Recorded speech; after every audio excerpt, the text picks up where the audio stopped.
mois de mai, fais ce qu'il te plaît. Et moi j'ai décidé, au mois de la fantaisie, de participer. Bienvenue sur Art to the Book. Assalamu alaikum. Donc j'espère que vous allez bien. On se retrouve aujourd'hui pour faire la pile à lire du mois de la fantaisie de cette année. J'ai trop hâte que ça commence. On est actuellement le 30 avril, donc littéralement la veille. Et j'ai très hâte parce que c'est un challenge que j'aime beaucoup, qu'organise depuis pas mal d'années maintenant, Pikiti Bookin, je laisserai sa chaîne en barre d'infos bien entendu, ainsi que la vidéo dans laquelle elle explique tout simplement le challenge de cette année. Elle a voulu repartir un petit peu aux bases en faisant des catégories relativement simples et je trouve ça plutôt cool, donc c'est parti. La première catégorie c'est magie et sorcellerie. L'idée c'est très clair, c'est de lire un livre dans lequel il y a de la magie ou de la sorcellerie. Rien de surprenant. Pour ça j'ai mis 2 livres. J'ai d'abord mis Néacia, le premier tome, de Tracy Grévin, qui a l'air plutôt cool, assez classique dans le scénario, mais je pense que ça peut plaire, donc j'ai très hâte de le découvrir. Je l'ai mis dans cette catégorie parce qu'il y a bien entendu de la magie. Dans le monde de Néacia, dès que le mal gronde, en fait, il y a 4 gardiens qui doivent être appelés. 4 gardiens au grand pouvoir. Et ici, on va donc suivre ces gardiens qui vont devoir faire équipe, en fait, tout simplement pour battre le mal qui arrive. Donc voilà, dans l'idée, on est dans une quête assez classique du bon contre le mal, mais j'ai quand même très envie de le découvrir. J'y ai également mis Eleria, que j'espère réussir à découvrir. Donc c'est de Laura Eskin. L'autrice avait été absolument adorable en dédicace que je vous ai présenté il y a pas très longtemps, donc j'ai très hâte de le découvrir celui-ci. Dans cette histoire, on suit Léa qui découvre un jour l'univers du coup de Elaria et elle découvre qu'arrivée là-bas, en fait, il y a 4 familles liées aux 4 éléments, la terre, le vent, l'eau et le feu, et elle fait partie en fait d'une de ces familles, elle n'était pas au courant. Donc j'ai très hâte de le découvrir et je l'ai mis dans cette catégorie parce que je considère que manipuler un des 4 éléments, c'est une forme de magie quand même, donc très hâte de le découvrir. Deuxième catégorie, cozy fantasy ou quête. C'est un petit peu à mon sens contraire, mais j'ai quand même très hâte de découvrir le cycle des secrets de Manon Fargeton, que j'avais pris d'ailleurs au même salon que Eleria. Dans cette histoire, on suit une jeune fille qui tente de trouver sa place au milieu des complots politiques et tout ça, donc c'est pour ça que je l'ai mis dans cette idée-là, pour le côté quête de trouver sa place. Vous voyez, je suis partie un petit peu loin, mais je me suis dit, voilà, je voulais le lire, donc j'espère réussir à le lire pour cette raison-ci. Et en fait, dans cette idée de réussir à trouver sa place et tout ça, elle finit par rencontrer une femme, une magicienne, qui a un pouvoir quand même assez intéressant parce qu'elle se nourrit, en fait, sa magie se nourrit des secrets qu'elle arrive à récolter. Donc c'est un système de magie qui m'intrigue énormément et j'ai très hâte de le découvrir.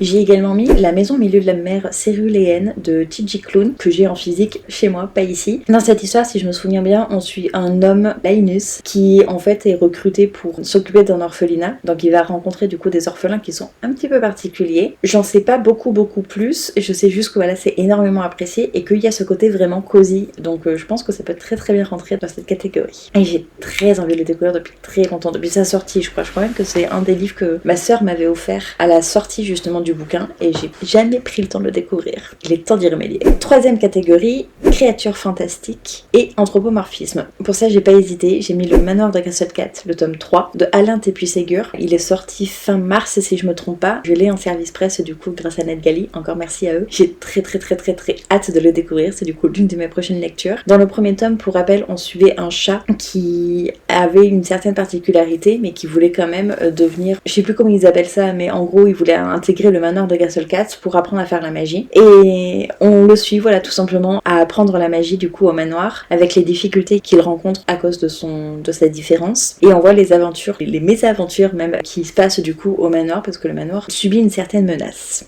Voilà, pour essayer de rester relativement vague. Et j'aime beaucoup cette saga, j'aime beaucoup l'écriture surtout de l'auteur qui a une certaine patte vraiment très caractéristique en lien avec les chats et j'ai très hâte de découvrir du coup ce tome 3. Prochaine catégorie, uchronie, dystopie et post-apocalyptique. Ça c'est des catégories que j'aime vraiment beaucoup, j'aurais pu en mettre vraiment beaucoup d'ailleurs, mais je me suis limitée à 2. D'abord, Lire ou pas lire à sa vue de Éric Bertrand qui a l'air vraiment hyper original. Dans cette histoire on est en 2050 et en fait la particularité c'est que le narrateur du livre c'est un roman surdoué créé par l'intelligence artificielle. Rien que ça je trouve que c'est une idée mais hyper originale et en fait on va va voir du coup le livre, le narrateur, observer tout simplement le monde qui l'entoure avec les lecteurs, avec les libraires, etc. Et ça va se situer dans une société où il y a beaucoup de chamboulements à cause de la mise en place de la politique du redoutable Ronald Tusk. J'en sais pas beaucoup plus, mais il y a vraiment cette histoire de narrateur qui m'intrigue énormément et que j'ai très hâte du coup de découvrir.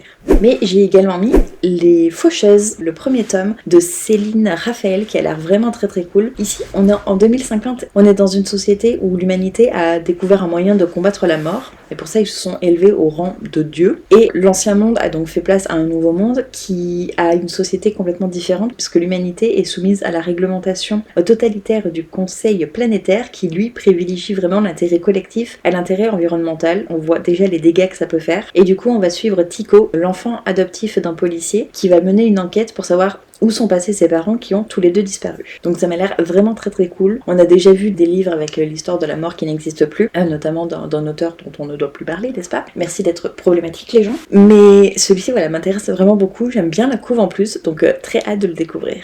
Ensuite, une catégorie assez facile à remplir, suite de saga. Pour ça j'ai mis du coup Une braise sous la cendre, le tome 2, donc Une torche dans la nuit de Sabaa Tahir à la maison d'édition Bing Bong. J'avais adoré le premier tome, donc j'ai très hâte de découvrir le deuxième tome, surtout que tout le monde dit qu'il est encore meilleur que le premier. Pour rappel, dans le premier, on suit Laia qui voit littéralement son frère se faire arrêter sous ses yeux pour trahison, et du coup elle va intégrer l'académie des militaires pour essayer de le délivrer, et là-bas elle va rencontrer Elias qui n'est plus trop en accord en fait avec ce qu'il défend, et je trouve que c'est un personnage hyper intéressant, même Leia d'ailleurs, donc j'ai très hâte de les retrouver. Ensuite, prochaine catégorie, réécriture de contes, légende ou mythologie. Pour ça j'ai mis Les 12 chaussures de Cendrillon qui a l'air vraiment très cool. C'est un roman du coup de Nadia Coste, publié à la maison d'édition Scrineo, que j'ai en service presse grâce à NetGalley encore une fois, donc merci encore à eux et à la maison d'édition qui me font confiance régulièrement. Dans cette histoire, en fait, on reprend l'idée du coup forcément de Cendrillon, je pense que vous l'auriez compris, sauf que elle n'arrive pas à savoir si le prince, après le bal, peut être l'homme de sa vie, et du coup sa fée marraine lui propose tout simplement de revivre cette soirée-ci en remontant le temps 11 fois, sauf que il y a un moment, elle va finir par croiser un ami d'enfance, et je sens que ça va chambouler un petit peu les choses. J'ai très hâte de le découvrir. La couve en plus est hyper jolie, je trouve. L'idée de remonter le temps comme ça, vous savez que c'est quelque chose que j'aime bien, donc j'ai vraiment très hâte de le découvrir. Ensuite, prochaine catégorie, Beat Lit ou Urban Fantasy. Je suis partie sur le côté Urban Fantasy parce que je suis pas hyper fan de la Beat Lit, de moins en moins, parce que je trouve que ça va trop dans le smut ou au moins dans la sexualisation, et c'est pas quelque chose qui me plaît, vous le savez. Du coup, pour le côté Urban Fantasy, j'ai pensé à Le Paris des Merveilles de Pierre Pével. C'est un roman que j'ai depuis une éternité, le premier tome, donc il est vraiment temps que je le sorte. Tout ce que je sais, c'est qu'on est justement à Paris, d'où le côté Urban Fantasy, et que on est dans un univers où en fait à Paris il y a des fées, toutes les créatures fantastiques comme ça. J'en sais pas beaucoup plus, enfin, je me souviens de pas beaucoup plus, et j'ai très hâte de le découvrir parce que ça fait des années que je me dis qu'il faut que je le lise, donc il serait peut-être temps. Et enfin, pour Dark Fantasy et horreur, j'ai choisi de lire Les Portes de Salle de Soko, en espérant que je le prononce correctement, et je l'ai mis dans cette catégorie parce que tout simplement l'auteur met dans les trigger warnings sang, mort et monstres, donc je me dis que le côté horreur, même s'il n'y aura pas de l'horreur pure et dure, l'idée de sang, de mort et de monstres, ça peut rentrer dedans. Ouais, j'ai joué très large parce que j'ai pas forcément envie de lire de la dark fantasy, c'est pas trop mon délire, et l'horreur, j'étais pas forcément inspirée. Donc du coup, Les Portes de Salle, dans lequel en fait on suit Iloa qui vit sur une planète tranquille, formée de villages et de forêts, et le seul contact en fait physique qu'ils ont avec l'extérieur, c'est soit les vaisseaux fantômes qui arrivent tous les 13 ans je crois, soit la porte, sauf que la porte c'est un sujet un petit peu tabou parce que tous ceux qui s'en approchent, tous ceux qui la traversent deviennent complètement fous. Sauf que Iloa, je ne sais pas trop comment, elle va se retrouver propulsée au milieu de la galaxie, prisonnière d'un groupe de voyageurs. Ça me tente énormément, tout ce mystère de la porte, ça me fait penser un petit peu à Nil de je sais plus qui, par contre je mettrai la jaquette quelque part, à cette histoire de porte un petit peu mystérieuse, mais j'ai très hâte de le découvrir, je pense que ça peut beaucoup me plaire. Et du coup, voilà pour le mois de la fantasy, j'ai très hâte pour chacun des livres que je vous ai présentés ici, donc Inch'Allah, je vais les apprécier et pouvoir vous en reparler très bientôt. N'hésitez pas à me dire si vous y participez, si on a des lectures en commun, et Inch'Allah, on pourra du coup en discuter ensemble. Et sur ce, je vous retrouve du coup dans une prochaine vidéo. Je vous fais des bisous et surtout, faites attention à vous.